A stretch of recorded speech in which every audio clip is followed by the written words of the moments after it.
Bom dia, amados irmãos, graça e paz. Seja bem-vindo à casa do Senhor. Louvamos a Deus pelo privilégio de poder servi-lo, adorar e bendizer o teu santo nome. Peço aqui desculpa aos irmãos, pelo atraso. São questões técnicas que fogem, ao nosso controle, alguns imprevistos que acontecem.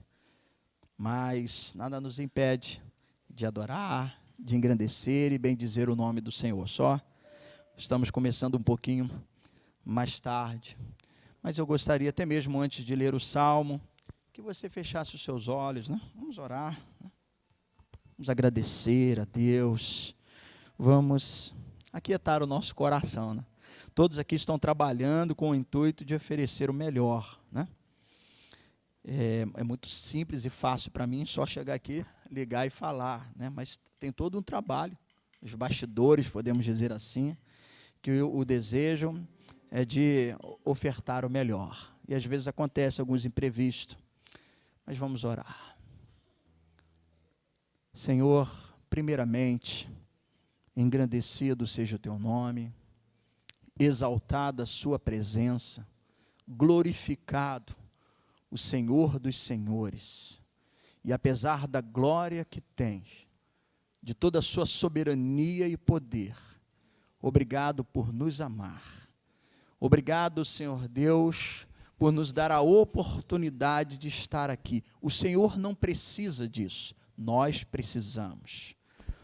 Nós temos, aliás, até o dever de expressar a gratidão pelo seu amor, pelo dom da vida, pelo ar que respiramos, por nos permitir chegar a este lugar.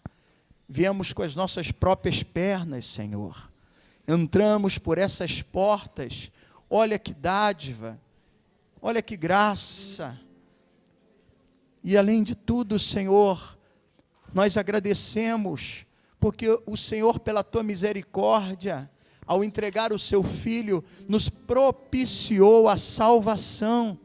Nós que não éramos povos, nós que estávamos como ovelhas desgarradas, hoje fazemos parte deste rebanho, hoje fazemos parte dessa família da fé.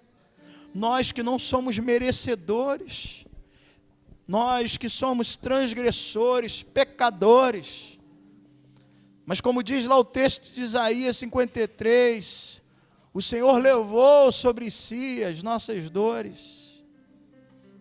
O Senhor, num processo de substituição, arregou as nossas iniquidades, e o castigo que nos traz a paz estava sobre o seu Filho amado, Jesus Cristo, a quem também damos toda a honra, toda a glória.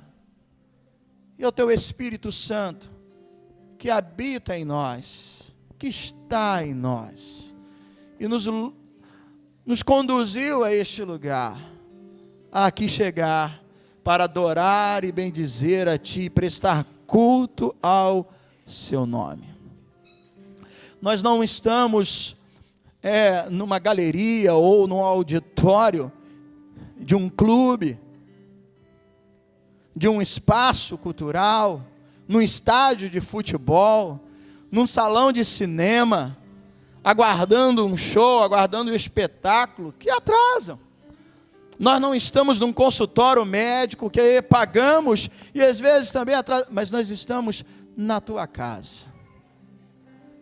Nós estamos aqui na oportunidade de adorar aquele que nunca atrasa, porque o Senhor está no controle de todas as coisas. E nós queremos a Deus com cânticos, com louvores, com os nossos lábios, expressar adoração a Ti, engrandecendo o Teu santo nome, sermos edificados e fortalecidos pela Tua palavra, Senhor, orarmos uns pelos outros, porque é importante a prática da oração intercessória, e assim ter esse momento de comunhão. Acalma o nosso coração, porque aquele que assiste na presença do Senhor não pode ter pressa. Temos compromissos, cada um dos irmãos tem as suas responsabilidades, mesmo sendo um domingo, que temos culturalmente o hábito de dizer o dia do Senhor. Então que seja o dia do Senhor e não o nosso dia. Que seja o dia para darmos ao Senhor aquilo que é devido, a glória, o louvor, a honra. Mas sei das responsabilidades daquele que tem ainda os seus afazeres em preparar o almoço, mas o que assiste na presença do Senhor não pode ter pressa, porque bom é poder estar diante do Senhor, e de tantos afazeres que temos, e a maior parte desse tempo dedicamos ao trabalho, dedicamos às coisas em casa, aos estudos, que esse momento possamos dedicar a Ti, aquele que nos dá vida e nos assiste 24 horas por dia. Oh, bendito, engrandecido, louvado seja o Teu nome, toda honra, toda glória, toda exaltação. Oh, Espírito Santo, muito obrigado. Nós agradecemos e entregamos a Deus tudo que vai estar sendo envolvido nessa casa. O irmão que está lá na introdução recebendo, acolhendo, com um bom dia, com a paz. Os professores na escola bíblica infantil. Senhor Deus, os irmãos que estão aqui para cantar, os que estão na parte técnica, na operação. Deus, sê conosco. E que haja paz em nosso coração. No nome de Jesus. Amém. E amém. Louvado seja o nome do Senhor. Nós vamos adorar a Deus e glorificar o nome do Senhor. Hoje o grupo novo, os adoradores, juntamente aí com o pastor Rafael, que tem sido um grande ajudador, parceiro na formação desse grupo, eles vão estar conduzindo e nós juntamente com eles adorando. Pastor Rafael.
ao Senhor nessa manhã em nome de Jesus.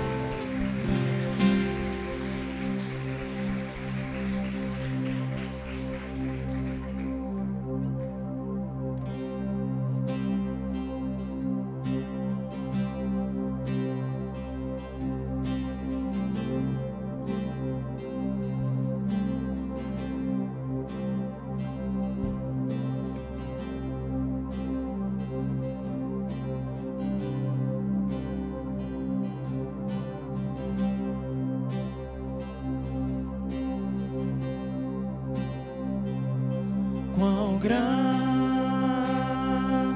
é o meu Deus, cantarei quão grande é o meu Deus, todos hão de ver quão grande é o meu Deus.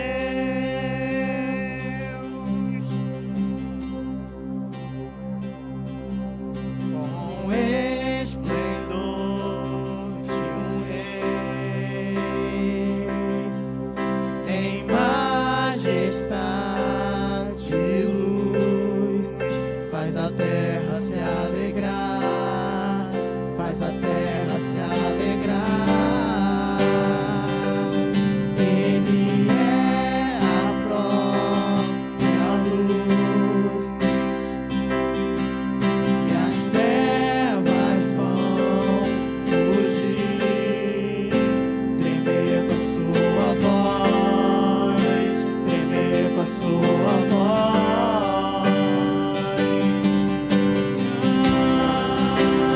Grande é o meu Deus, cantarei quão grande é o meu Deus, e todos hão de ver quão grande é o meu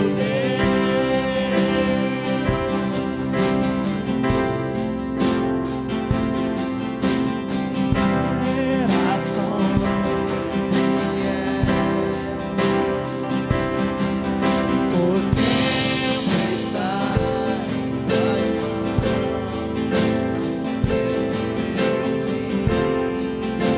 começo, meio, fim. Esse fogo nenhum, Filho, Espírito e Pai, Cordeiro e Leão, Cordeiro e Leão. Quão grande é o meu Deus, cantarei quão grande é o meu Deus, todos hão de ver quão grande é o meu Deus.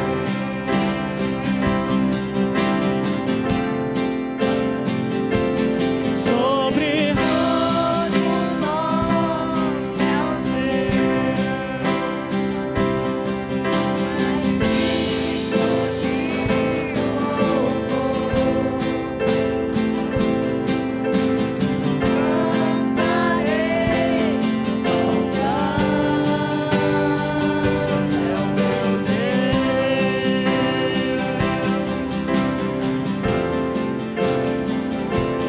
Quão grande é o meu Deus, cantarei quão grande é o meu Deus, e todos hão de ver quão grande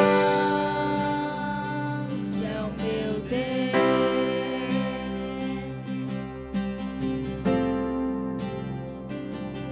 Quão grande é o meu Deus.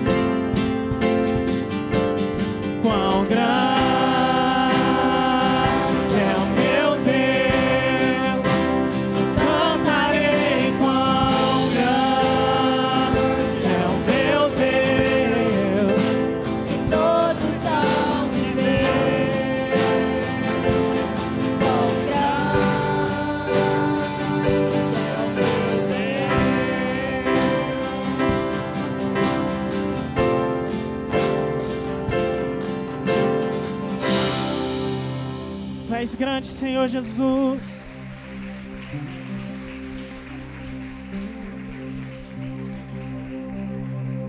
Tu és grande.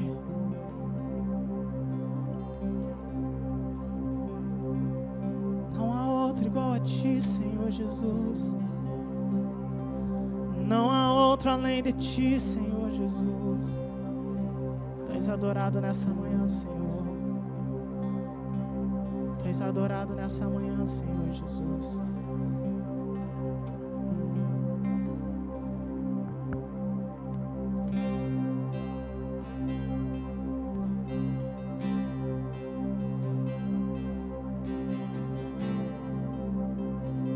Tu és adorado, Senhor Jesus. Não há outro além de ti, Senhor. Não há outro além de ti, Senhor Jesus.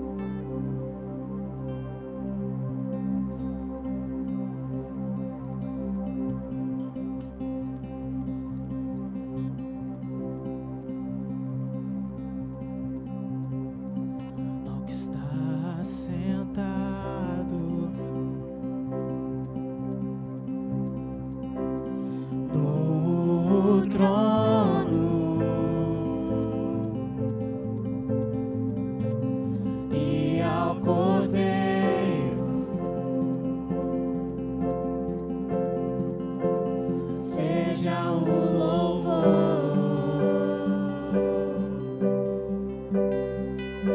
seja a honra, seja a glória, seja o domínio pelos séculos dos séculos. Ao que está sentado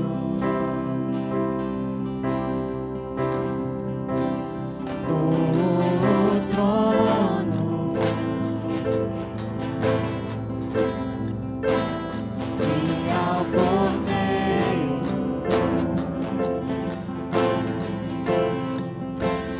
seja o louvor,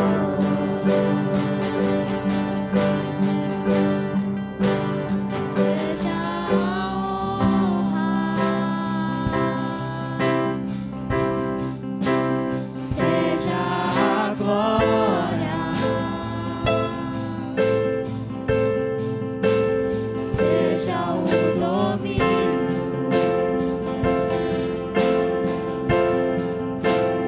séculos dos séculos. Declare: poderoso Deus,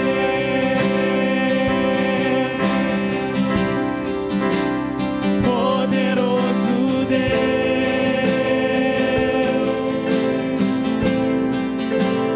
poderoso Deus.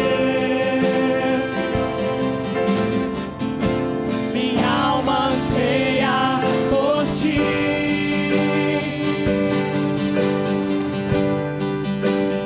Poderoso Deus,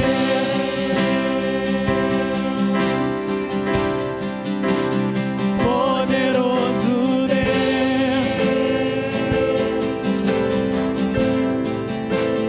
poderoso Deus. Minha alma anseia por ti.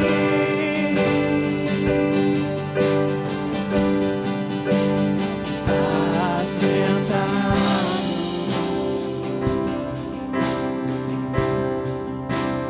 no trono e ao Cordeiro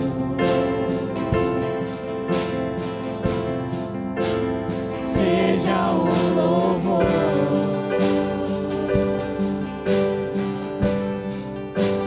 seja a honra, seja a glória, seja o domínio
minha alma anseia por ti.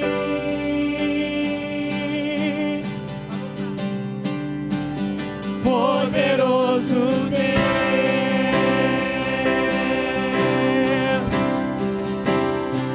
poderoso Deus, poderoso Deus,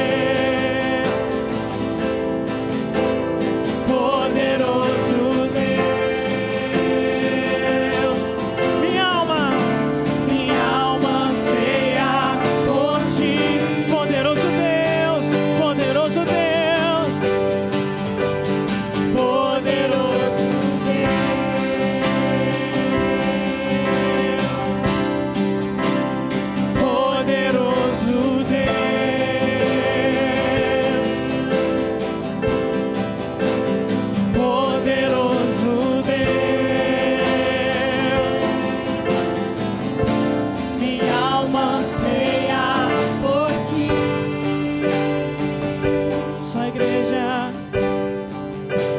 poderoso Deus.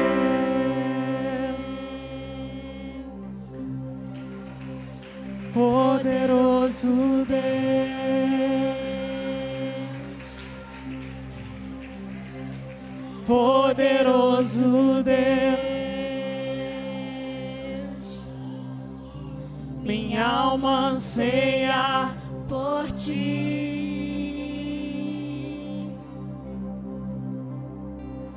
Poderoso Deus,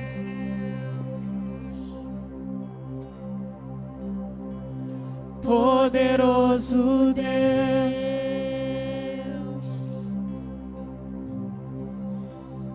poderoso Deus, minha alma anseia por ti. Aleluia. Oh, aleluia. Louvado seja, exaltado, engrandecido é o teu nome, poderoso, Pai eterno, o Senhor de nossas vidas, nosso Salvador e Senhor, Deus amado. Oh, aleluia. Bendizemos a Ti, ó Deus, Te glorificamos, Senhor.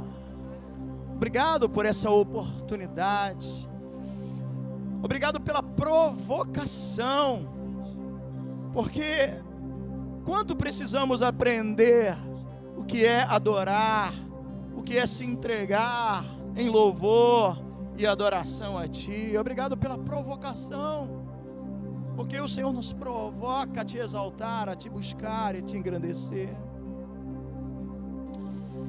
O salmista dizia que como a corça anseia pelas águas. O salmista, no seu momento de inspiração, provavelmente, talvez no momento de adversidade, no deserto, ele dizia: como a terra anseia pelas águas, pela chuva, assim, ó Deus, eu anseio pela sua presença. Amados irmãos, ainda que o deserto às vezes ele faz parte do ensinamento de um processo pedagógico, onde o Senhor trata conosco, onde o Senhor nos molda, mas eu digo aos irmãos essa manhã, que não seja preciso tu passar pelo deserto para ter a necessidade de querer encontrar essa água. É lógico que no deserto ele vai saciar, é lógico que ele vai providenciar, mas que não seja necessário entrares pelo deserto, até porque essa fonte ela é inesgotável, ela jorra a todo tempo. Que possamos adorar, seja no deserto, mas seja também no momento de bonança, de fartura. Que sejamos a todo tempo dependente, carente dessa presença gloriosa, que é a presença de Deus, que nos assiste em nossa fraqueza, mas que também espera de nós uma gratidão nos momentos em que estamos desfrutando do maná, nos momentos onde as cordonizes, e você sabe o que estou falando, dentro de uma analogia do texto bíblico, o momento onde as nossas necessidades são supridas. Louve, adore. Não importa quando, aonde, louve, adore. Que não seja necessário o deserto, ainda que ele faça parte desse processo pedagógico, mas que não seja necessário o deserto, igreja, para a gente se dobrar, se lançar aos braços do Pai, porque às vezes o deserto ele é doloroso, mas que você hoje está aqui, possa glorificar por aquilo que Ele é em todo o tempo, o Deus poderoso. Receba, Senhor Deus, o nosso louvor, a nossa adoração. Te bendizemos, agradecemos, ó Deus, essa manhã por aqueles que têm aqui colaborado na parte, ó Deus, dos louvores. Alice, Senhor Deus, Ana Luísa, a Bruninha, ó Deus, ao Gugu, Senhor Deus, ao João Gabriel. Agradecemos, ó Deus, também pela vida do João Pedro, ó Deus, pela vida da Rafinha, pela vida da Júlia, da Giovana, Senhor, que hoje esteve aqui junto com o pastor Rafael, na condução desse momento, sendo instrumentos na sua mão para conduzir a igreja à adoração. Que eles entendam isso, não é apenas cantar.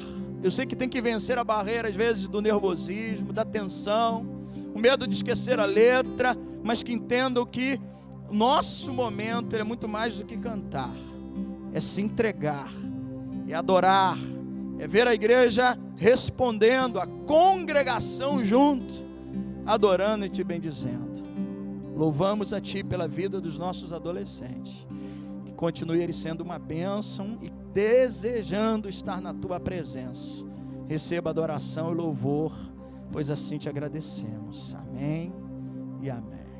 Compartilhe com seu irmão neste momento. Mais uma vez, obrigado. Os novos adoradores, pastor Rafael, glórias sejam dadas ao nome do Senhor.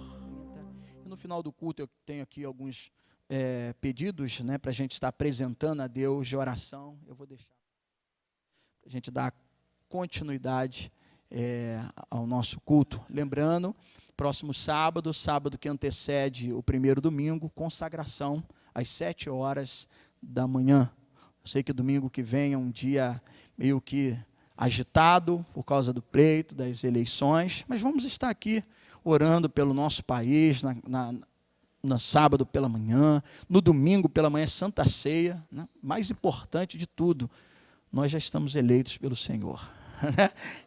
Independente do resultado, a gente tem o nosso rei, a gente tem o nosso dono, a gente tem a nossa expectativa, nossa pátria está no céu, como Paulo diz em Filipenses, né? Esse é o nosso objetivo, mas nós somos cidadãos, estamos aqui, temos o nosso dever, a nossa responsabilidade, então tem toda uma agitação. O primeiro turno ele é mais longo, porque são muitos, né? Deputado estadual, federal, senador, governador, presidente, então é muita coisa, e acaba sendo um pouco mais longo, então tenha calma na hora da votação, evite, né? Agitação, faça o seu papel, e o nosso papel principal é aqui, é orando, é intercedendo, se colocando na brecha, tá bom? Então domingo, Santa Ceia, sábado nós temos consagração.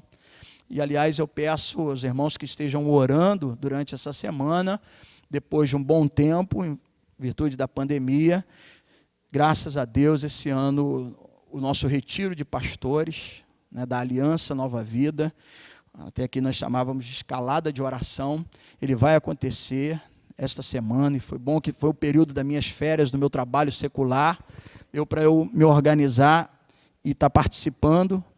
Na terça-feira pela manhã nós estaremos indo para Vassouras e retornando na quinta-feira à noite. E serão dias de comunhão, juntamente com o nosso bispo primaz e o colegiado de bispo. É o retiro nacional dos pastores das alianças da Igreja Cristã Nova Vida. Esteja orando por nós, nós estaremos lá orando por vocês, intercedendo pela vida da igreja, eu sendo pastoreado como você é pastoreado, então também recebendo, sendo fortalecido, e estamos com uma expectativa muito boa para essa semana de oração. Quero agradecer aos irmãos pelas orações, estive viajando, retornei na quinta-feira à noite e tudo ocorreu de uma forma muito tranquila, dentro de uma normalidade, e hoje posso estar aqui.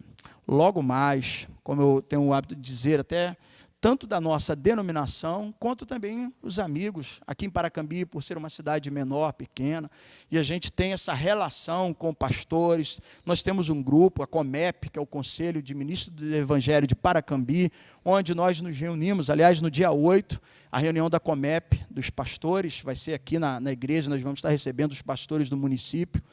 E a gente também tem esse hábito de abençoar uns aos outros. Logo mais, eu vou estar na igreja pentecostal, bênção de Deus, né, do saudoso, né, missionário José Flores. Hoje tem lá o pastor Cosmo, o pastor Arnaldo, que foi o que me fez o convite, que iniciou a sua fé cristã na Nova Vida em Paracambi. Eu vou estar aqui pertinho, a 500 metros. Mas você vai estar aqui, né, junto com o irmão, o diácono, que vai estar trazendo a palavra de Deus. Aliás, falando do diácono, muito obrigado pela disponibilidade de vocês, tantos aqueles que assumem o púlpito, mas o culto não é só aquele que está aqui, é o irmão que está lá recepcionando, é aquele que está vendo os bastidores. Então, muito obrigado aos oficiais, aos irmãos que têm se disponibilizado para fazer com que a gente mantenha uma ordem, uma decência no culto. E aí a gente sai com tranquilidade, como eu estive viajando, como essa semana vou estar no retiro, mas domingo de Santa Ceia estarei com vocês aqui. Hoje eu vou estar pregando lá na Igreja Pentecostal, né, Bênção de Deus.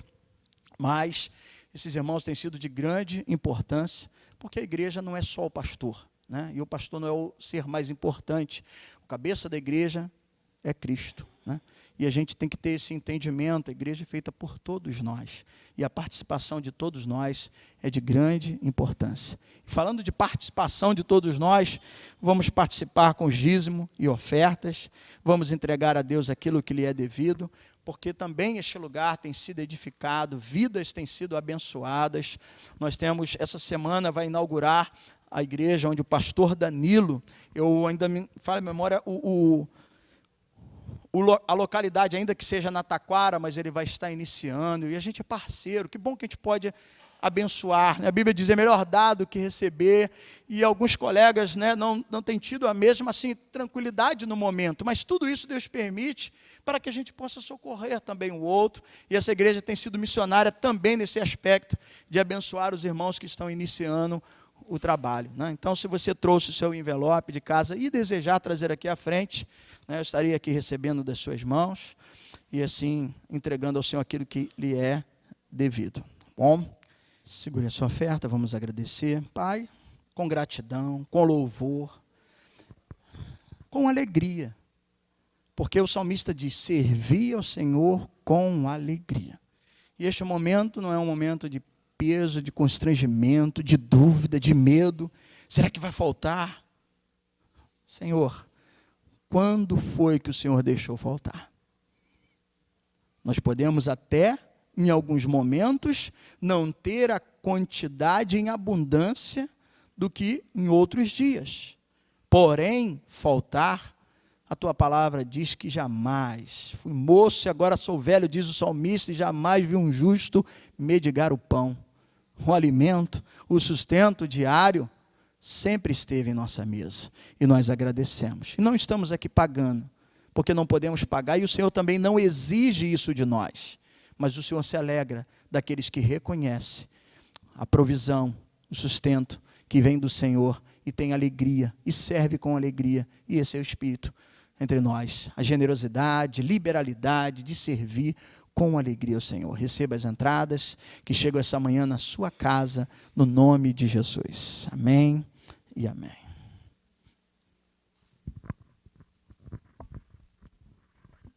Deus abençoe a sua fonte de renda, Deus abençoe a sua vida financeira.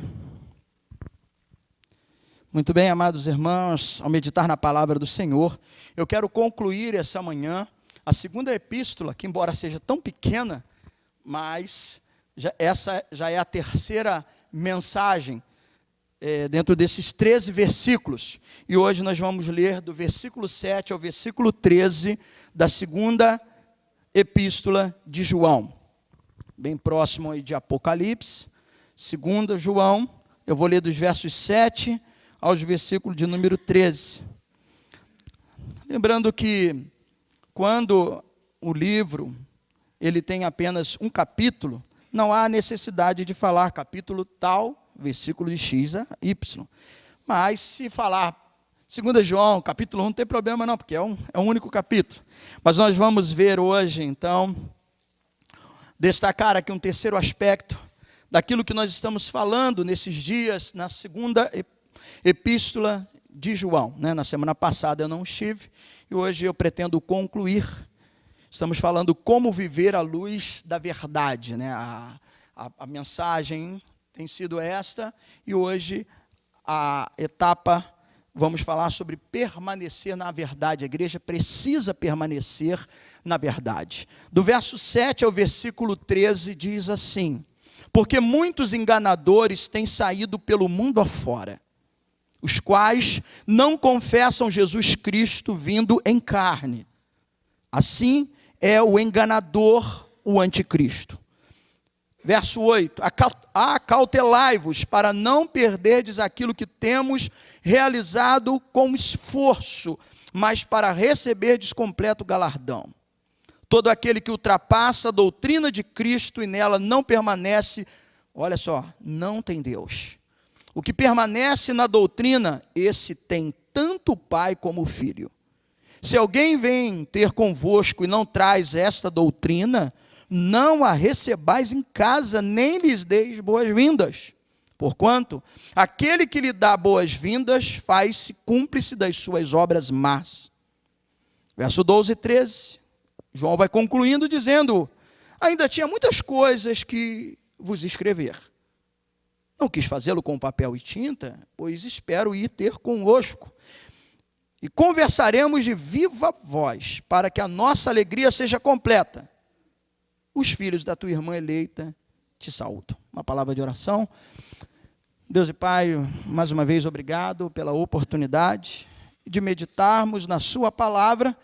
E aqui estamos, passo a passo, buscando, aprender, entender aquilo que os apóstolos ensinaram à igreja primitiva, levando em conta o contexto que estavam vivendo e trazendo agora para nós a nossa realidade, porque nós somos essa igreja.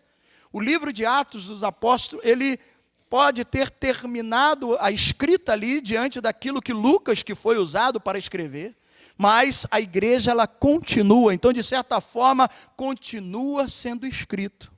Hoje somos nós que damos continuidade a essa obra, esse chamado, que possamos, ó Deus, com a mesma excelência, com a mesma dedicação, ainda enfrentando também as adversidades e os opositores, nos mantermos fiéis à tua palavra.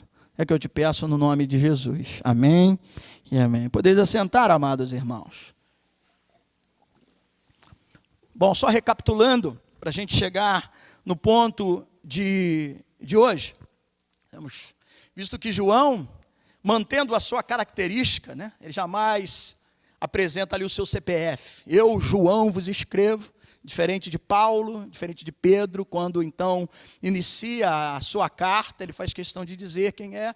João, agora já um ancião, provavelmente um dos únicos dos apóstolos vivo ainda nesta época. Ele era o mais jovem, mas agora ele já é um ancião, e ele se apresenta como um presbítero. O presbítero também é um ancião, mas ele se apresenta com a função, aquilo que ele exerce diante da igreja, diante do povo. E ele escreve a essa congregação, não é um lugar determinado, mas nós percebemos que ele está falando, ainda que usa um termo ali no feminino, senhora, mas a igreja também é no feminino, ele está se referindo a uma comunidade, a uma congregação. Lembrando que nessa época ainda não tinha prédio, igreja. As sinagogas eram o espaço onde os judeus ali adoravam, glorificavam, tinham o seu momento de celebração, tinha o templo ainda de Jerusalém, que depois veio a ser destruído, porém, o povo se reuniam em casas. E assim João fala, esse é o seu destinatário. E ele se apresenta como um responsável, um oficial da igreja, que entende a importância de ensinar esse povo. E é exemplo do que ele fez na sua primeira epístola, que já era, né, uma carta mais extensa, onde a finalidade, diferente do Evangelho, e eu tenho feito sempre essa retrospectiva, com o intuito de inculcar, né, de enfatizar, para que os irmãos pelo menos tenham esse entendimento. Evangelho, qual o objetivo de escrever? Esse dia, conversando aí com o irmão Israel, a gente numa troca de papo, mesmo sendo pelo WhatsApp, né, seria o João como se fosse um evangelismo, falando para aquelas pessoas que pudessem enxergar que Jesus, aquele homem, o Nazareno, que estava ali andando, operando milagres, ele era o Messias. Então esse foi o propósito, escrever o Evangelho, com o intuito de que aqueles que estavam vendo os sinais, os prodígios sendo operados, reconhecessem que Jesus era o Messias, o Cristo, o Filho de Deus. Por isso ele disse, o Verbo se fez carne e habitou entre nós. O Verbo estava com Deus, o Verbo era Deus.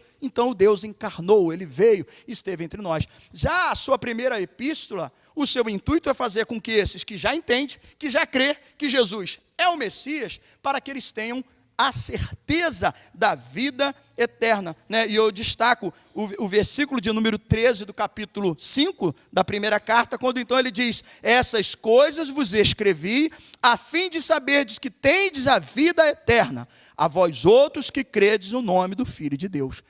Essa foi a sua finalidade.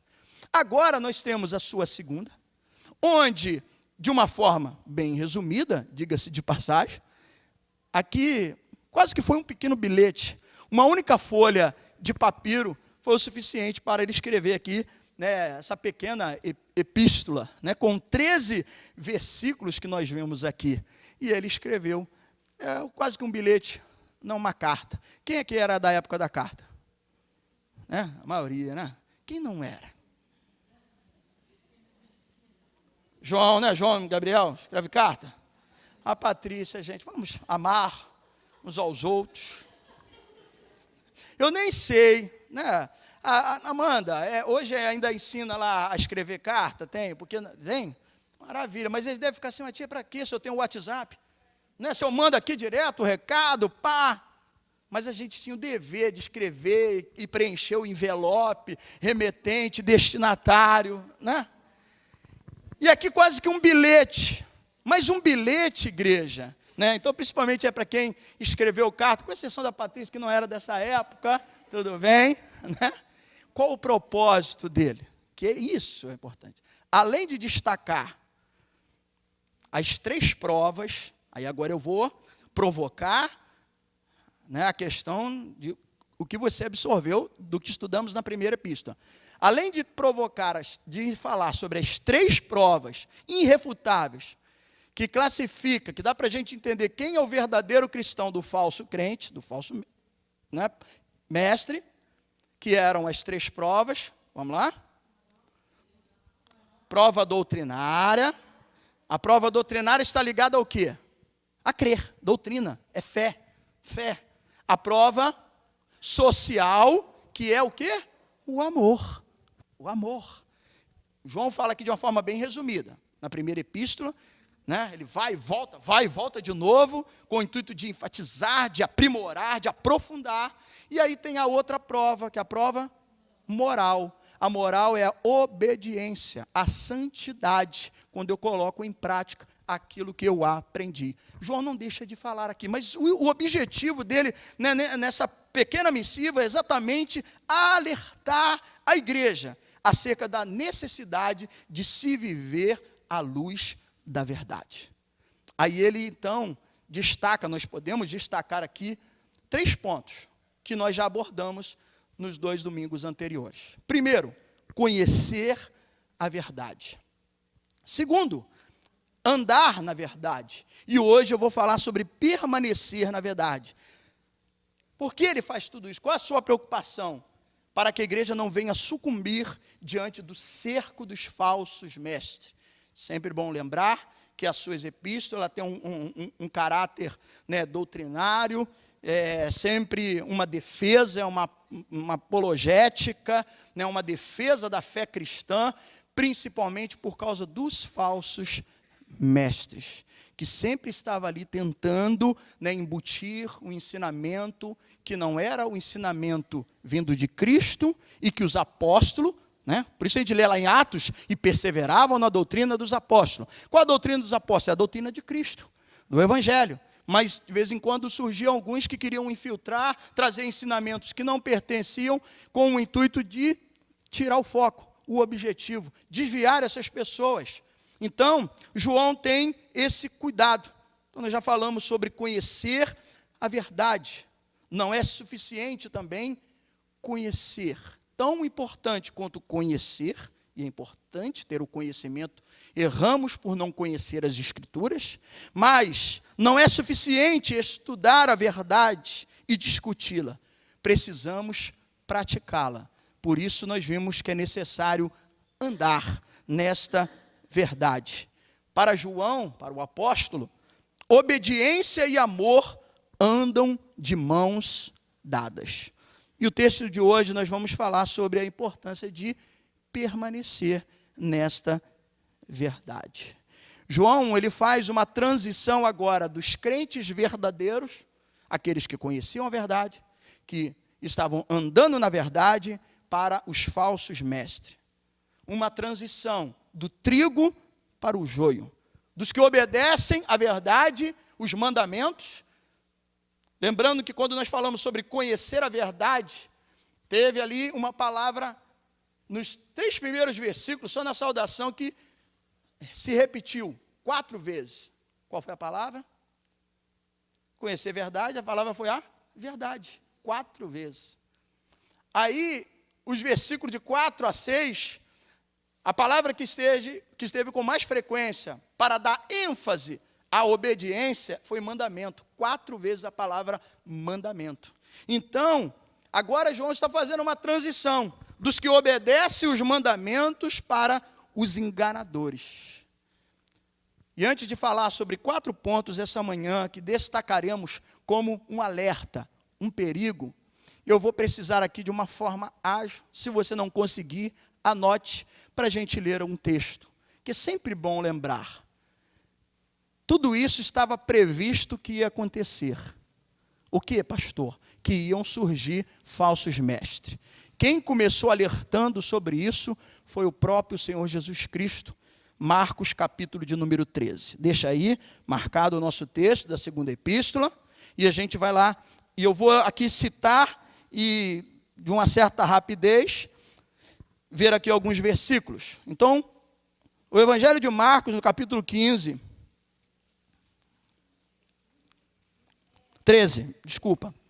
capítulo 13 de Marcos, versículo 22, palavras do nosso Senhor Jesus Cristo, registrada por Marcos, né, no segundo Evangelho. Quando então, Jesus está falando até da grande tribulação, está falando de tempos futuros. Aí no verso 22 diz assim: pois surgirão falsos cristos, falsos profetas. Aí o que me chama a atenção, me deixa assim, não vou dizer de cabelo em pé, porque eu não tenho muito cabelo, né? Operando sinais e prodígios para enganar, se possível, os próprios eleitos. Já tem enganado o mundo, já tem enganado muita gente, mas a ideia é que engane os próprios eleitos, que somos nós. Estai vós de sobreaviso, tudo vos tenho predito. Jesus estava alertando. Fique atento, vão surgir falsos cristos, falsos profetas. Aí os apóstolos, quando então já começa a viver o seu ministério, o ministério terreno de Cristo, né, concluiu, a ressurreição foi assunto aos céus, o Espírito Santo veio, ele estaria nos ensinando a verdade, a entender a verdade, fazendo com que a gente compreendesse, ele que nos convence do pecado, da justiça e do juízo, fazendo com que a gente lembrasse da palavra, né, da verdade, João 14, João 16, palavras ali do Senhor Jesus Cristo, falando sobre o Espírito Santo, e agora então, os apóstolos estão conduzindo a igreja. Aí Paulo, escrevendo uma carta pastoral, com o intuito de alertar o seu filho na fé, Timóteo, provavelmente na liderança da igreja em Éfeso, ele chega e escreve assim, em 1 Timóteo capítulo 4.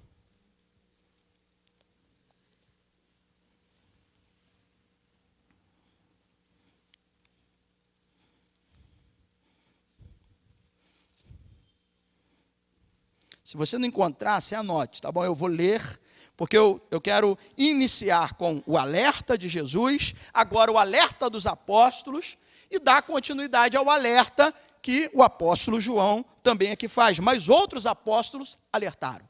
Jesus Cristo preveu e anunciou, olha, surgirão.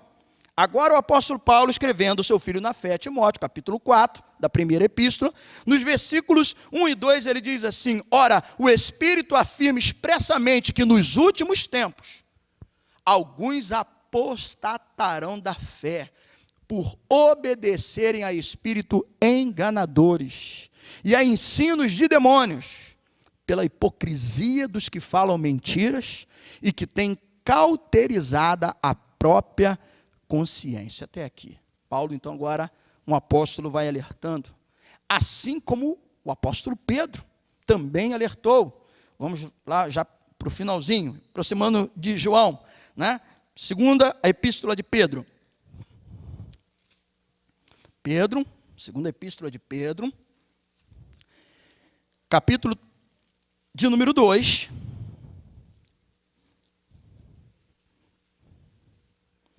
Os versos 1 e 2. Então, vamos lá, para ênfase. Jesus disse que iriam surgir. Paulo já fala dos enganadores presentes nos últimos tempos. A Timóteo, Pedro agora também está alertando. 2 Pedro 2, 1 e 2. Assim como no meio do povo, surgirão falsos profetas. Assim como no meio do povo surgiram, ou seja, no passado, no Antigo Testamento, assim como no meio do povo surgiram falsos profetas, assim também haverá entre vós falsos mestres, os quais introduzirão dissimuladamente heresias destruidoras, até o ponto de renegarem o soberano Senhor que os resgatou, trazendo sobre si mesmo a repentina destruição. Olha aqui o perigo. Verso 2, 2 Pedro 2:2. E muitos seguirão as suas práticas libertinas, e por causa deles será infamado o caminho da verdade. Alerta a igreja. Voltemos a Pedro, a João, capítulo 4, 1 João 4, versículo 1. Amados, não deis crédito a qualquer espírito, antes provai os espíritos se procedem de Deus, porque muitos falsos profetas têm saído pelo mundo afora. Então, agora João, voltando à nossa epístola de hoje, a nossa parte final, da importância de permanecer na verdade, por que eu tenho que permanecer na verdade, e para permanecer na verdade eu tenho que estar alerta a alguns pontos, e eu quero então agora voltar ao texto, nosso texto de 2 João, versículo 7, agora entrando propriamente dito na exposição do texto de hoje, nós vamos ver no versículo 7, a destacar aqui o primeiro perigo, o perigo de não olhar ao redor.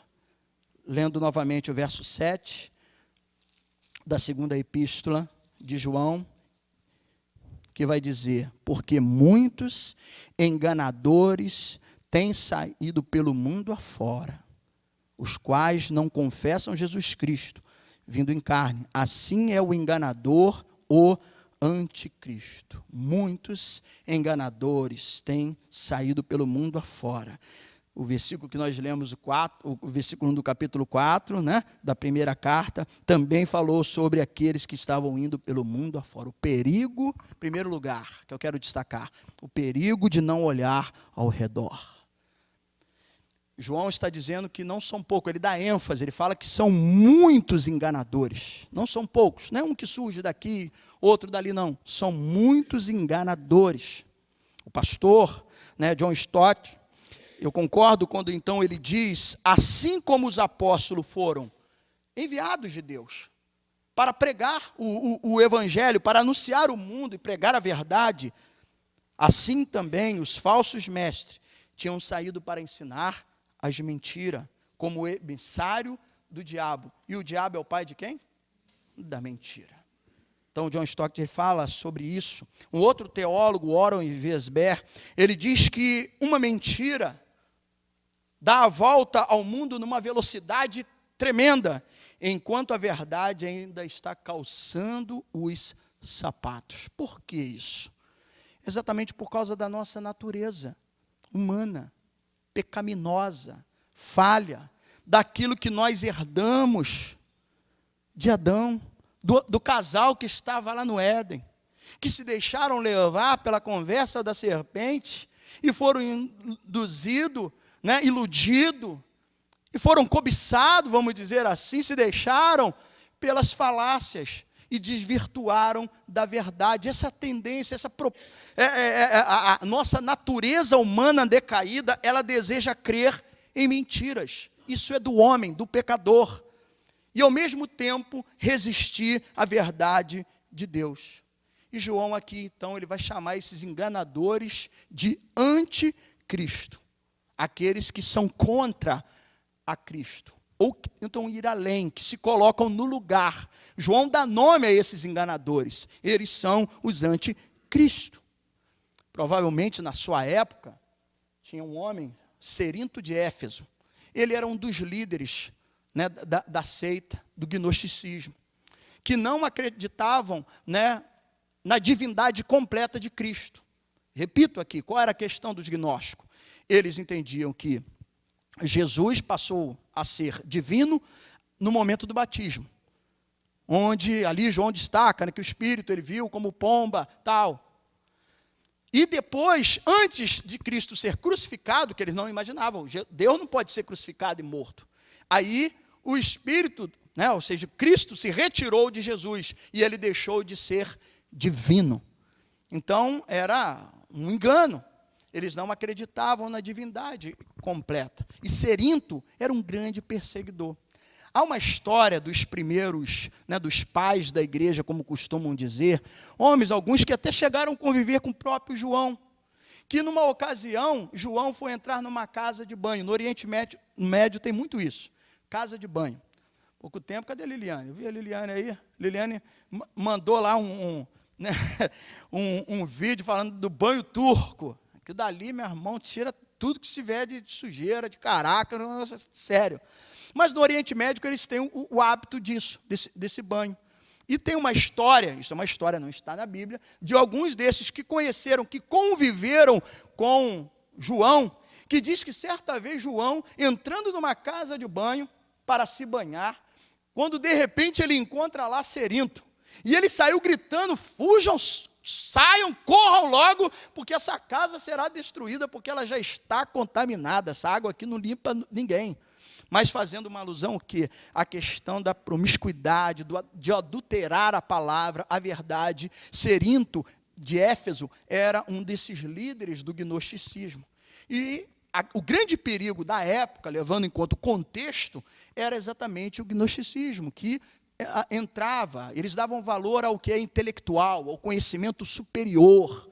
Essa era a fala. E a defesa aqui, a apologética, a defesa da fé de João, o intuito de mostrar acerca dos enganadores é isso. Olha, eles são anticristo. E tem que ter o cuidado. Os gnósticos, eles pregavam um falso Cristo. Eles pregavam um falso evangelho e seduziam pessoas a abraçarem uma falsa vida e, ao mesmo tempo, nutrir uma falsa esperança. Eles eram mais do que pessoas que ensinavam falsas doutrinas. Eles também conduziam as pessoas a uma vida errada. O problema deles não estava apenas naquilo que eles ensinavam, tinha questão de caráter, de ética, de conduta. Pelos frutos se conhece a árvore. Fruto, atitude, o procedimento daqueles homens condenavam exatamente a vida que eles tentavam passar uma certa espiritualidade. Mas, assim como Paulo tinha a questão, como Jesus também, com os religiosos, os fariseus, os doutores da lei, que o Senhor chamou de sepulcros caiados, os judaizantes que Paulo teve que combater, porque também eram falsos mestres, João aqui, vamos dizer, a sua briga maior, a sua resistência maior, o seu alerta era para que as pessoas ficassem atentas. Por quê? O perigo de não olhar ao redor. A razão pela qual encontraram tanta aceitação, o qual os enganadores sobressaíam e abriam caminho dessas pessoas para o pecado, é aquilo que nós lemos em Pedro, 2 Pedro 2:2. E eles seguiram, acompanharam. Amados, hoje ainda há falsos mestres que estão em evidência, estão na mídia, às vezes as suas reuniões estão lotadas porque tem público. Tem gente que valoriza, é aquilo dali que eles querem ouvir. Mas é o quê? É essa natureza humana decaída, que deseja mais as mentiras do que permanecer na verdade. Esses enganadores, eles procedem tanto do mundo, como também de dentro da igreja. E aqui eu peço que você deixe marcado e abra ali Atos dos Apóstolos. Paulo, numa ocasião onde ele reuniu os presbíteros de Éfeso, ele chamou, assim como, por exemplo, o pastor essa semana vai estar participando, né, de um encontro de todos os pastores e bispos da igreja cristã Nova Vida, e nós teremos lá o nosso bispo primaz, alguns bispos que vão estar nos instruindo. Paulo, certa vez em Mileto, ele reúne ali todos os pastores, vamos dizer assim, reuniu os pastores para um retiro. E nesse retiro, Paulo então fala exatamente dos enganadores, que procedem tanto do mundo, como nós vamos aqui ver, Atos 20, versículo 29. Eu sei que depois da minha partida, Paulo precisava dar continuidade ao seu projeto missionário, o desejo dele aqui à altura do campeonato era chegar em Roma. Aí ele vai dizer assim, verso 29 do capítulo 20, Paulo está em Mileto, reúne ali os presbíteros da igreja. Aí ele diz assim, eu sei, verso 29, que depois da minha partida, entre vós penetrarão lobos vorazes, que não pouparão o rebanho. Ele fala dos enganadores que procedem do mundo, quanto também aqueles que estão dentro da igreja, versículo 30, e que dentre vós mesmo se levantarão homens falando coisas pervertidas para arrastar a quem? Os discípulos atrás deles.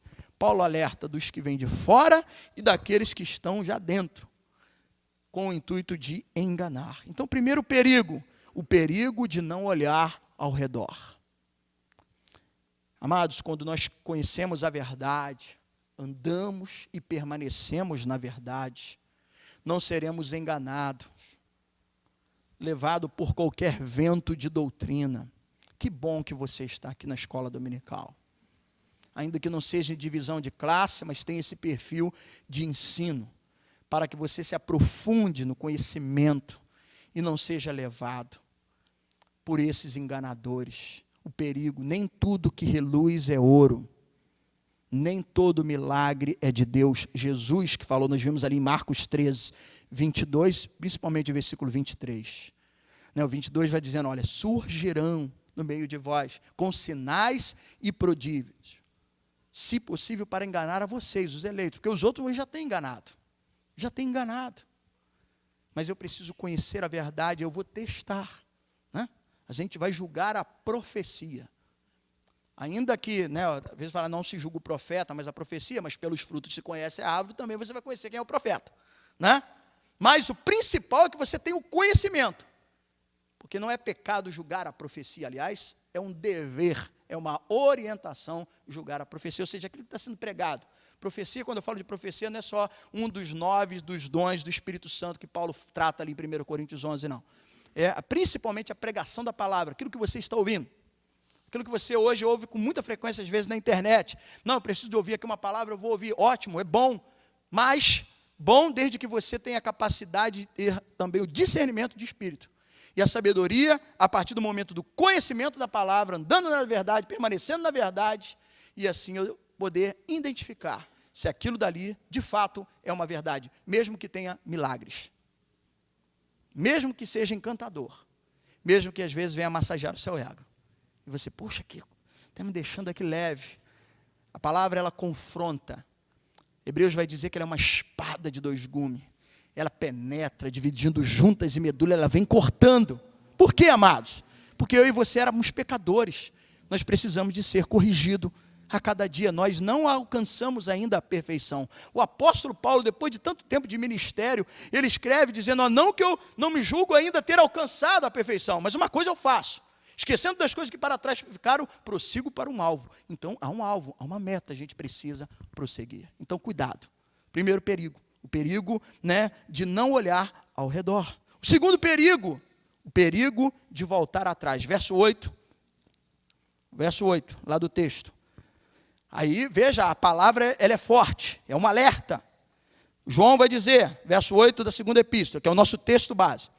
Acautelai-vos para não perderdes aquilo que temos realizado com esforço, mas para receberdes completo galardão. O perigo de voltar atrás. Esse perigo aqui é de perder aquilo que já ganhou.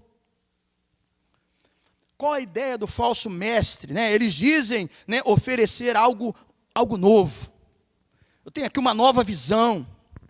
Quando na realidade o intuito deles é tirar aquilo que nós já possuímos. Amados, a palavra de Deus fala aqui, comparando, fazendo uma analogia, o diabo é como ladrão que veio para quê? Matar, roubar e destruir. Satanás é o ladrão, espoliador. Os emissários do diabo, do pai da mentira, eles seguem os mesmos preceitos. Os falsos mestres são enganadores, eles não são pastores, eles não estão preocupados em cuidar da sua vida espiritual, eles querem saber o quanto você pode oferecer para ele e trazer o retorno. Eles não estão preocupados em cuidar da sua pele quanto ovelha, eles querem tirar a sua lã, quanto mais para te sugar e te consumir. Eles não entram pela porta do aprisco. O propósito deles é assaltar as ovelhas e deixá-las à mercê dos predadores. O texto lá de 2 Pedro, aí eu vou pedir para você anotar, para que eu ganhe tempo, porque a gente já leu, nós lemos 2 Pedro 2, verso 1 a 2. No versículo 3, você vai ver que o intuito desses homens é o quanto você pode, oferecer para eles. Eles estão preocupados no seu din-din. Pedro já falava isso lá atrás. E hoje muitos passam por cima disso e continuam sugando o dinheiro do povo. Mas sabe por quê? Porque o povo dão estátua a essas pessoas, porque não querem aprender a verdade. Isso daqui dá trabalho. Isso daqui, é uma decisão. Você decidiu estar aqui. E decisão, quando você divide, você vai ver que é uma cisão. Você rompeu. Não, estou rompendo com a minha natureza. Eu preciso aprender a verdade para eu não continuar escravo dessas coisas. Para eu não continuar abandonado, atolado no erro. Então você toma uma decisão. É uma cisão. Eu não quero mais viver assim. E eu preciso agora andar de forma diferente. Então foi uma escolha. Você fez essa decisão de aprender a palavra de Deus para não ser lubriado.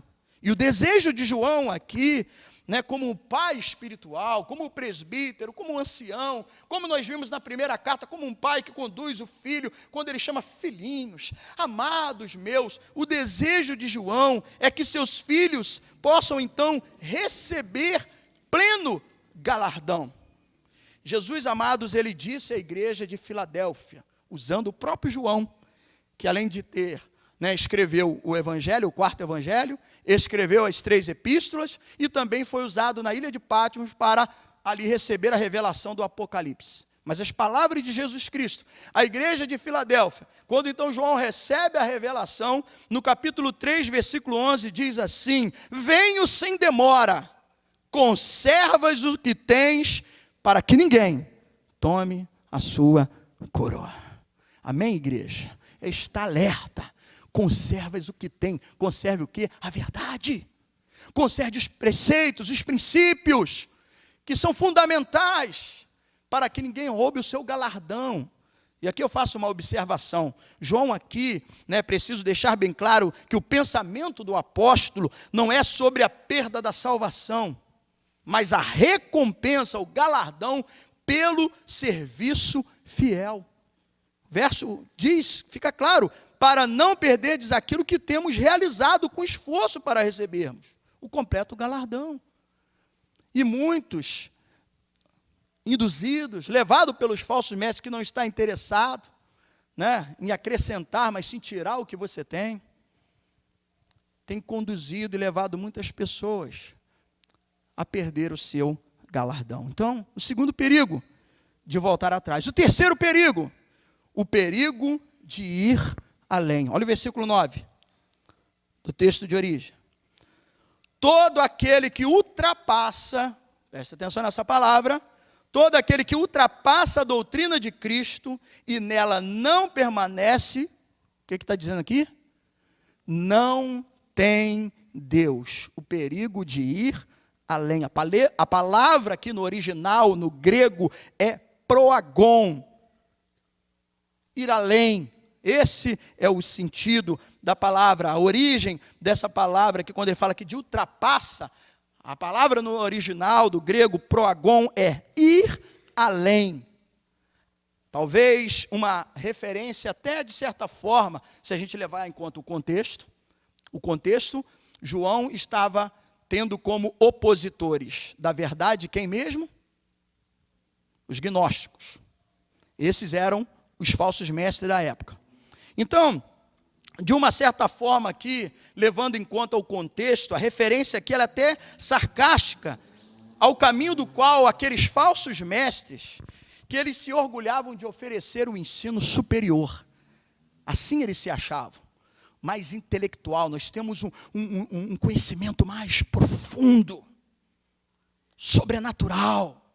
Então, a expressão, ao utilizar essa palavra aqui, de uma certa forma, João estava sendo até sarcástico, né, com aqueles que se achavam o tal, que eram melhor, e esse era o ensinamento que eles precisavam aprender.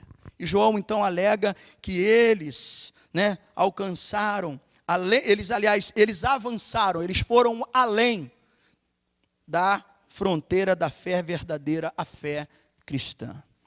Amados irmãos, os enganadores, eles estavam oferecendo aos crentes uma versão mais avançada do cristianismo. Eles falavam, na verdade, de uma experiência mística, arrebatadora, que os crentes ainda não tinham experimentado.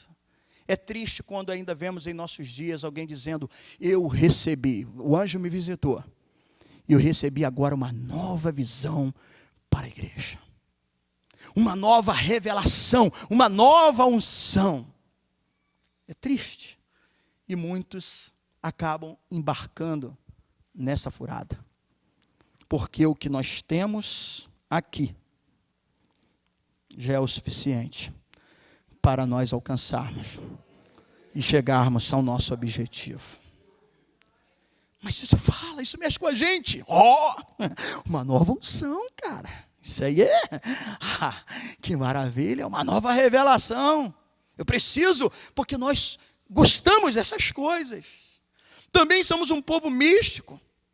Se lá atrás estávamos presos, escravizados a certas práticas, certas crendices, a certo misticismo, se lá atrás amarrávamos uma fitinha quando íamos visitar uma cidade, um certo lugar para ter uma proteção, se lá atrás colocávamos uma espada de Jorge, né? Coitado, tem que saber o nome científico da planta, que tem gente que tem medo de colocar uma planta em casa. Não, vou ter uma planta aqui de espada de São Jorge, o pessoal vai pensar que eu sou de outro. Não, mas a planta não é, a planta que criou foi Deus.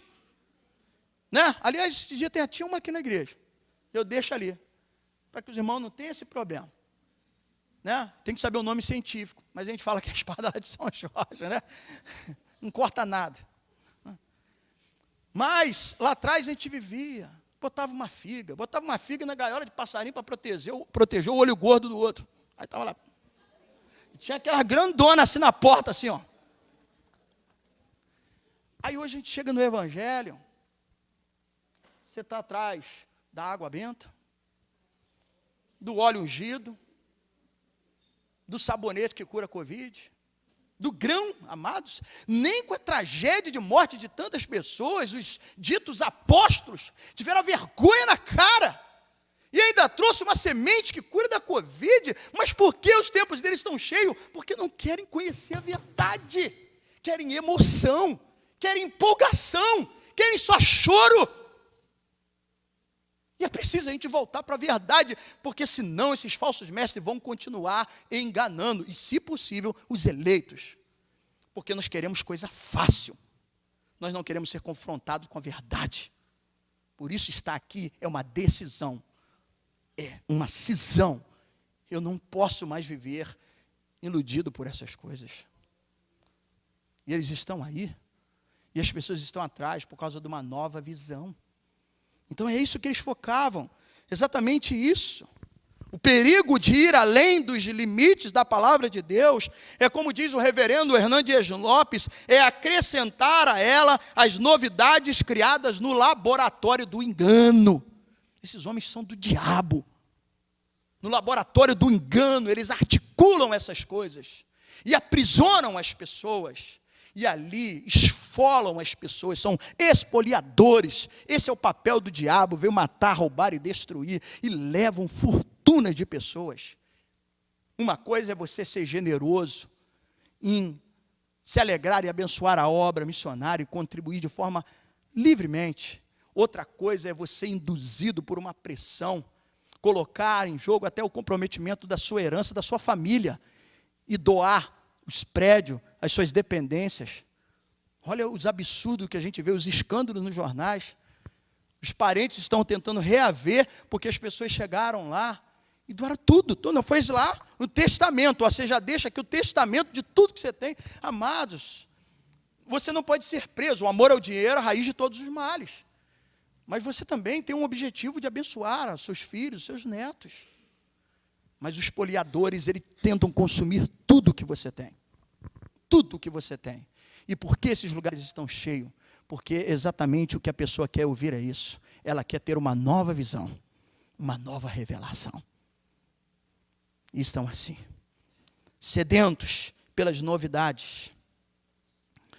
Amados, na teologia devemos ser conservadores e não progressistas. Devemos permanecer na sã doutrina em vez de ir além dela. Na teologia é assim. Avançar além de Cristo não é progresso, é apostasia. Precisamos reafirmar que a palavra de Deus, a palavra é suficiente para nós. A Bíblia, como também diz o reverendo Hernandes Lopes, tem uma capa ulterior. Não é interior, não, é ulterior, ou seja, que vai além, que se concretiza. Passarão os céus e a terra, mas a palavra do Senhor, ela permanece. Os seus feitos serão realizados, os seus planos serão realizados, irão se completar. E feliz aquele que vive segundo os planos de Deus, segundo os propósitos de Deus, porque assim poderão também usufruir dessa bênção. Então, o terceiro perigo, o perigo de ir além. O quarto e o último perigo, para a gente concluir, o perigo de estar junto. Olha o que diz o versículo 10 e 11. Se alguém vem ter convosco e não traz essa doutrina, ele está falando algo aqui, amados, que eu vou fazer questão de explicar para você um princípio, mas ele está falando de algo aqui que é, talvez a princípio será contraditório, mas espera aí, nós temos ensinamento para praticar isso. Eu vou dizer para você, mas deixa eu ler o versículo. Se alguém vem ter convosco e não traz essa doutrina, não a recebais em casa, nem lhes deis boas-vindas, porquanto aquele que dá boas-vindas faz-se cúmplice das suas obras. O pano de fundo aqui, para a gente compreender melhor, o pano de fundo aqui é um alerta que João está tentando dar pela questão da hospitalidade. O pano de fundo é esse, a hospitalidade aos pregadores itinerantes. Lembrando que não tinha um templo, como a gente tem aqui o nosso templo, como a Igreja Batista tem, a Assembleia Presbiteriana, as igrejas, né, se reuniam na casa dos irmãos. E a questão da hospitalidade era um preceito, era uma ordenança. Para você ter exemplo, eu só vou citar, você anota e depois lê em casa. O apóstolo Paulo, ele foi hospedado por Lídia em Filipos, Atos 16, 14 e 15. Onde se abriu a porta para o evangelho na Europa, lá na casa de Lídia, ele foi hospedado. O mesmo apóstolo, por Jason, em Tessalônica, Atos 17, 7. por Gaio, em Corinto, Romanos 16, 23, por Filipe, em Cesareia, Atos 21, versículo 8. Em todos esses lugares, o apóstolo Paulo, que era um pregador, ele foi ali acolhido, a hospitalidade, né? Ontem estava lá na casa, na chácara do Braga e da Jussara, agradecendo pela hospitalidade, o acolhimento aos nossos jovens e adolescentes, numa programação muito abençoada que nós tivemos ontem à noite. Isso é muito importante. E essa questão da hospitalidade era um dever, amados irmãos, de você acolher e receber bem as pessoas. A hospitalidade era uma prática recomendada na igreja primitiva. O próprio apóstolo Paulo, depois também você anote, Romanos 12, 13, ele diz, praticai a hospitalidade. E para encerrar esse assunto, como eu falei que parecia o que João estava dizendo aqui, uma contradição, quando ele diz assim, não recebais em sua casa, porque era quase que uma ordenança. Tanto que em Hebreus 13, 2 diz assim, não negligencies a hospitalidade, pois alguns praticando-a, sem saber, acolheram a anjos. Sabe quem ele está se referindo aqui? Teve uma passagem, duas situações lá no Antigo Testamento, só para a gente lembrar aqui. Vou ler de novo o versículo de Hebreus 13, 2. Não negligencies a hospitalidade, pois alguns praticando, sem a saberdes, acolheram a anjos. Sabe de quem está falando? Abraão, numa ocasião, acolheu e recebeu os anjos. O outro foi o próprio Ló, sobrinho de Abraão, na ocasião da destruição de Sodoma e Gomorra. Eles receberam aqueles homens emissários de Deus para falar acerca da destruição. Então, não era para negligenciar, era quase uma ordenança a questão da hospitalidade. Mas o que João está querendo dizer aqui? Quando ele diz assim, não receba na sua casa. Aqui é um alerta aos falsos mestres. E aqui fica um alerta. Dar boas-vindas a esses falsos mestres seria o mesmo que caminhar junto deles, ajudá-los neste maligno propósito. O quarto e último perigo, o perigo de ir junto. João aqui faz essa observação. Ele se refere aos falsos mestres, não aqueles que acreditavam ou estavam ainda sendo enganados. Segundo, João está falando não só de uma visita oficial, mas de também o ato de estender as boas-vindas. De vez em quando você vai encontrar alguém que vai bater lá na tua porta. E principalmente esses que vão na tua porta, ainda que com a Bíblia aberta, não vamos ter um momento aqui de estudo. Eles não acreditam na divindade completa de Jesus. Eles não atribuem a Jesus a mesma divindade que a Deus, os TJs. Não atribuem. Não, mas eles estão com a Bíblia, pastor. Qual o problema? A gente vai estar ali estudando a Bíblia. Exatamente para ter uma comparação. Então, veja, amados, a questão não é receber o incrédulo. É quem ensina o falso ensinamento. Até porque o acolhimento, a hospitalidade, nós vimos aqui que não podia ser negligenciada, era um dever. Então, João não está falando de você acolher uma pessoa, de receber, independente do seu credo, da sua religião. João está falando do ensinamento. Ele está falando aqui dos pregadores itinerantes.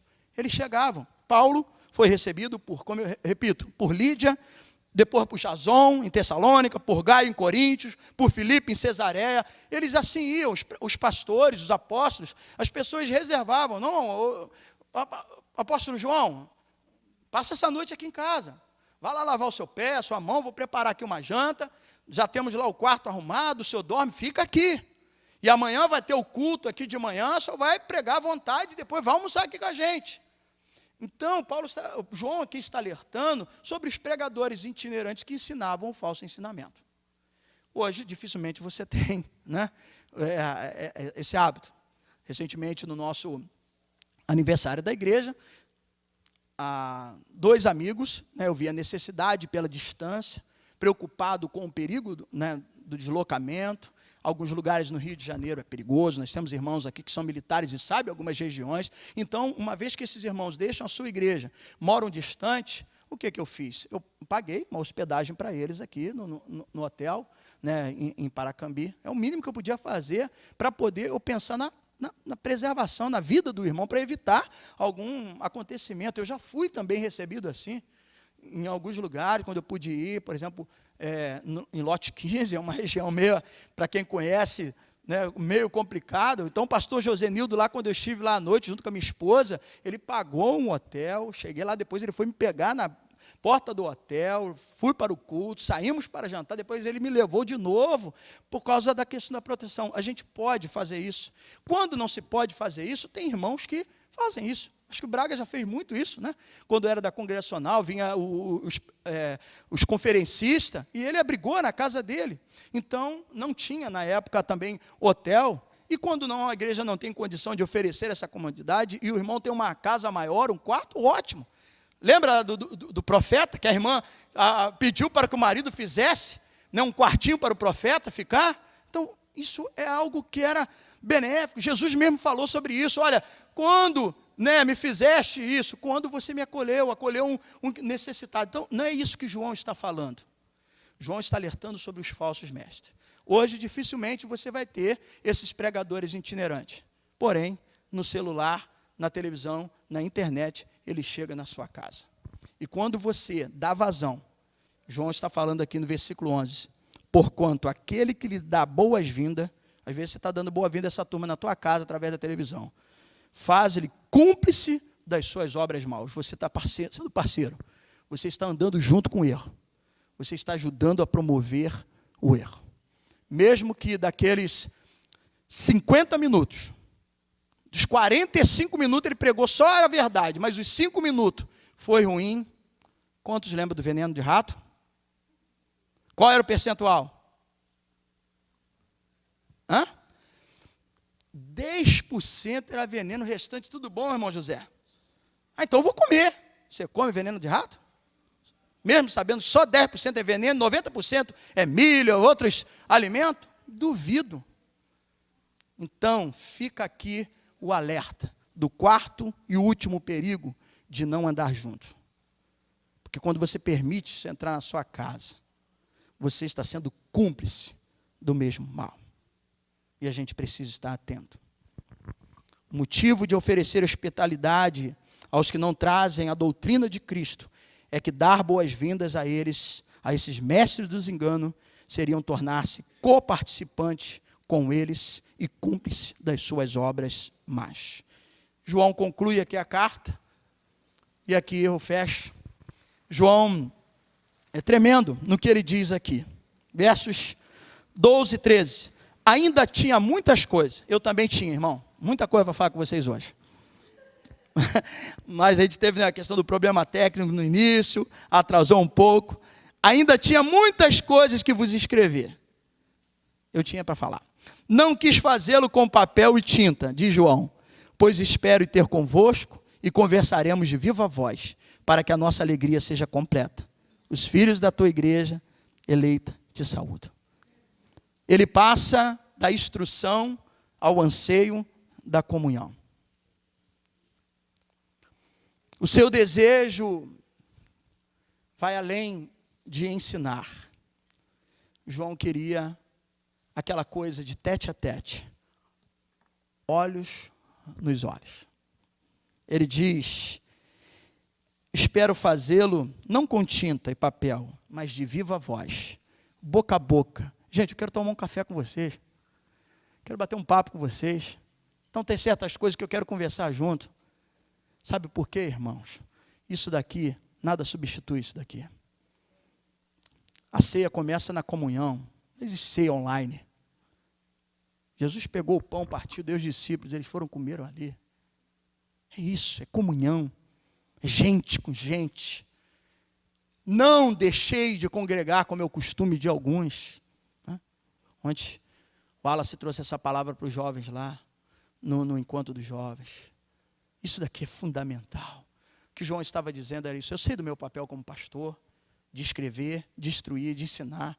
Mas, irmãos, eu quero estar com vocês. Quero dar um abraço em vocês. Eu quero ver o seu sorriso. E mesmo que às vezes você estiver chorando, eu quero chorar com vocês. Eu quero isso daqui.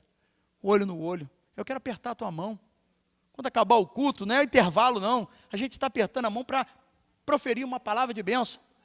Se tiver um visitante, e você está do lado da sua esposa e do seu filho, nesse instante que no contexto da igreja, irmão, não fica com ciúme não. Se o seu esposo for lá e lá atrás, lá no visitante, Ih, rapaz, tem que sair, a câmera está aqui. Voltei. Vai lá atrás e aperta a mão do visitante. Deixa ele fazer isso. Porque esse momento não é para a gente intervalo. Esse momento a gente está proferindo bênçãos uns para os outros. Isso só é possível nesse contato, na comunhão. O propósito de João é manter a igreja alerta. E para isso é importante permanecer na verdade. Que a gente permaneça na verdade. Amém? Glória a Deus. Feche seus olhos e curve sua cabeça. Obrigado, Pai. É desafiador, não me julgo capaz, sei das minhas limitações, dos meus erros e da importância de melhorar a cada dia. Mas, ó Deus, tenho sido fiel àquilo que o Senhor tem colocado em meu coração, dentro de um estudo. E que o Teu Espírito fale melhor a cada coração, a cada vida nesta manhã. Obrigado por esse público, por esses irmãos que estão aqui. E aqueles que vão ter a oportunidade de ouvir. E também sejam despertados para a importância de tudo o que nós temos falado e ouvido aqui essa manhã. E principalmente, a alegria da comunhão, de estar junto. Quão bom e quão suave é que os irmãos vivam em união. Que essa igreja seja unida, que essa igreja esteja junto.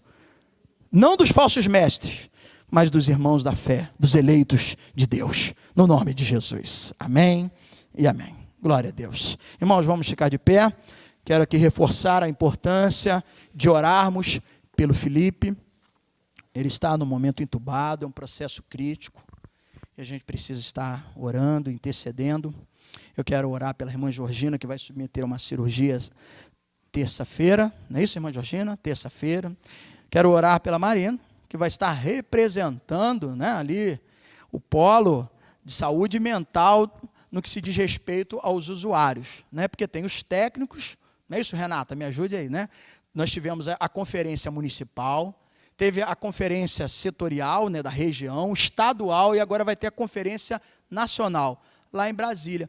Né? E a Marina foi escolhida entre os usuários que frequentam o CAPS Vila Esperança, né, para estar representando os usuários lá em Brasília. Né? Então, daqui a um dia ela vai estar pegando lá o avião, participando junto, e a gente vai orar por elas. Eu, de vez em quando, tenho tido a oportunidade, junto com um amigo da minha equipe, de participar das atividades do CAPS, né, do trabalho excelente, né, da ação social, no que diz respeito à saúde mental. Né? Renata também está aqui, é uma irmã em Cristo, mas é uma psicóloga que tem também um trabalho direto nas residências terapêuticas. E é um trabalho que eu assim, me sinto muito feliz, eu aprendo muito com todos eles. Seja nos momentos, eu tenho uma frequência maior no CAPS-AD, que é álcool e droga, né? Foi ali que conheci o Almir. Né? Hoje, aliás, não estou vendo o Almir aí, depois visite o Almir. E tenho, aos poucos, trazendo o Almir para a igreja, e eu tenho feito um trabalho frequente, mensalmente, no CAPS-AD, também aprendendo, mesmo que seja um usuário, mesmo que seja ali alguém que a gente vê que está numa situação terrível, que perdeu bens, um monte de coisa por causa do álcool, da droga, mas são pessoas que precisam de um olhar, de um cuidado e da nossa oração. E quando nós estivermos com eles, até porque nós não somos em nada superior e melhor, apresente-se como luz, como sal da terra. Jesus nos chamou para ser isso. Assim brilha a vossa luz diante dos homens, e vejam suas boas obras e glorifique o vosso Pai que está nos céus. Toda profissão que você exerce, seja um professor, seja um médico, seja um mecânico, seja um pedreiro, aonde você está, você é luz, você é a igreja. E que assim a gente possa, né, se aproximar, não como quem é superior, mas como quem está ali, entendendo os anseios e as necessidades. Estenda as suas mãos, oremos.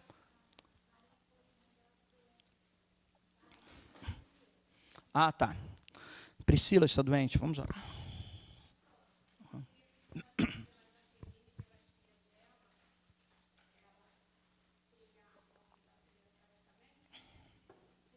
Ah, sim, né? Esses dias, estando ausente, recebi a notícia, mesmo estando lá no Espírito Santo, da questão de algumas mortes trágicas, suicídio. Ontem teve um jovem militar, estando, acho que em Manaus, se acidentou numa moto, também veio a falecer. O desespero de um pai, amados. É difícil. Vamos orar. Deus e Pai. Há coisas que não tem palavras. Não tem. Nós não somos fortes o suficiente para lidar com certas coisas. O que fazer? Tu és o meu refúgio, o socorro bem presente na hora da angústia. Eleva os meus olhos para o monte, de onde me virá o socorro. O meu socorro vem do Senhor, que fez os céus e da terra. Só o Senhor pode trazer o alento a um coração de um pai ou uma mãe, que tenha que enterrar um filho, um jovem ou um adolescente. Só o Senhor pode trazer. Não há como. Não há palavras. Nossas palavras não são suficientes. Mas o Senhor pode. O Senhor é soberano. E o Senhor pode fazer até compreender além os propósitos. E ajuda essa gente. Porque sofre. Porque estão tristes. Porque estão, a Deus, sentindo sem chão. Seja a rocha da salvação dessa gente, ó Pai. Nós te pedimos, como oramos pela vida da irmã Georgina, que vai passar por essa cirurgia, como oramos por Priscila, como oramos, ó Deus, pela Marina, que vai estar representando os usuários do CAPS, nessa viagem, nessa conferência nacional em Brasília. Oramos, ó Deus, pelo Felipe, que está lá. Numa situação, quando conversava com Elaine, sua esposa, à espera de um milagre. E nós estamos aqui invocando, clamando ao Deus do milagre. Tu és o nosso socorro. Ajuda, Senhor Deus, opera a obra. Muito mais do que no físico, nos órgãos do corpo do teu filho, mas no seu coração, na sua alma. Para que Felipe seja rendido a ti. Senhor, em nome de Jesus, entregamos assim, juntamente com os pedidos de oração, o caderno, os nomes aqui escritos, nós entregamos cada situação diante do Senhor, que é poderoso para fazer infinitamente mais de tudo o que pedimos e pensamos. E assim oramos, em nome do Pai, do Filho e do Espírito Santo. Receba o nosso culto, a nossa adoração, tenhamos a capacidade de absorver a sua palavra, para não apenas conhecer a verdade, andar na verdade e permanecer na verdade. Com o poder do teu Espírito. Que a graça do nosso Senhor Jesus Cristo, o amor de Deus e a consolação do Espírito Santo sejam sobre todos. Amém e amém. Tenha um bom dia, vá em paz, que Deus te abençoe rica e abundantemente. Logo mais, um renovo para a sua vida, a mensagem em Isaías 40, de 21 a 31.